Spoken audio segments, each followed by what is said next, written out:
It's a little drama, as you put it. You specifically were one of the, call it 10 or dozen or so that we were watching. You weren't committed as a Republican to Mike Johnson leading into this. What was the tipping point for you?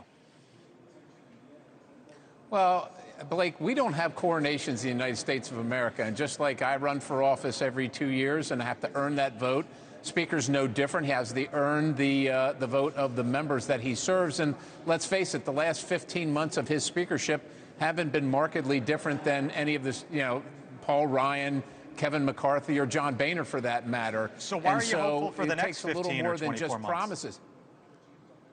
Well, I think it's going to be a little different, obviously, with the president there. And, of course, we understand the president has an agenda. And we didn't want to, in deference to the president, we don't want to hold up the certification or his agenda.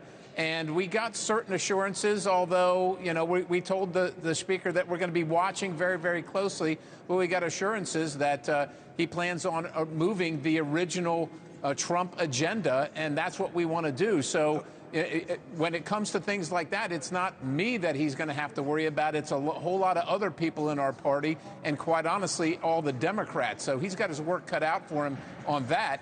And as long as he sticks to the president's original agenda, I think we're going to be fine. So I want to drill down on that. What assurances were you given, Congressman, and were you promised anything?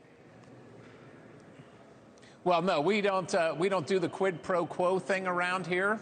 But what we did promise Speaker Johnson is there's going to be accountability if there's continued failures. Remember, he's the one that told us there wasn't going to be any more CRs. There wasn't going to be a Christmas omnibus. He was going to support repealing FISA so the federal government stopped spying on Americans. Of course, none of those things happened. So, but I will tell you that, if we get off track, people like me intend to keep our promise. We're going to hold people accountable in Washington, D.C. The American people are crying out for change. They want the swamp to end, and that's what's got to happen. So I don't want to put words in your mouth, Congressman, but what I'm taking away from you is obviously you voted for Mike Johnson today, but it sounds like, and correct me if I'm wrong, it sounds like you're saying if he runs the House in ways that you and your other colleagues within the House Freedom Caucus do not like, do not see fit, do not approve of, do you come after his job at some point, even if he's backed by Donald Trump? Well, look, I don't want his job, but I will tell you this. There's got to be accountability for every single one of us, and it's not just the Freedom Caucus. There are many members of the Republican Conference that aren't thrilled about the last 15 months under his leadership.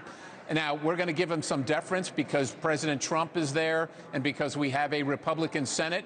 But let's face it, he's going to have to negotiate with folks like Lisa Murkowski, who's also a Republican, but not a very conservative member, or Susan Collins. If he decides to side with them as opposed to the Trump agenda, there are going to be problems. And we hope that's not the case, but we're going to give him an opportunity. So I remember, I was at the White House, Congressman, every day, basically, the Trump administration. I remember 2017.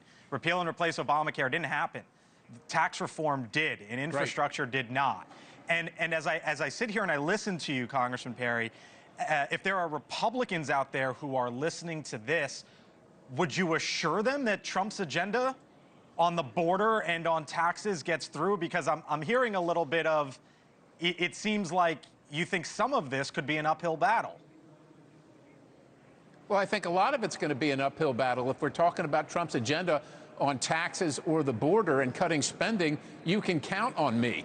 And the president knows he can count on me, but I'm not sure some of my colleagues are going to be there. I will tell you, when we talk about the border, we're already hearing discussions about amnesty in a trade for securing the border. That's not what President Trump promised. That's not what the American people want. That's not something I'm interested in voting for. So that's what I'm trying to get at. Who specifically, Congressman, when you talk about the border and what the president wants to put forward, who are you concerned about? Well, that's the point. This is the speaker's job to navigate a pretty diverse conference, and we appreciate everybody's opinion, but he wanted the job. He's got to make sure that the president's agenda, as it stood during the campaign, is the one that is passed, not some concoction of one that the moderates and the liberals take apart and add all kinds of things to. That's what we're concerned about, and quite honestly, that's what we've seen for the last 15 months. So those are kind of the examples. And the Speaker's got that job. He wanted it. He's got it. Let's see how he does. Thank you for watching, and make sure you go to joinnn.com to find NewsNation on your television provider. And don't forget to click the red subscribe button below to get more of NewsNation's fact-driven, unbiased coverage.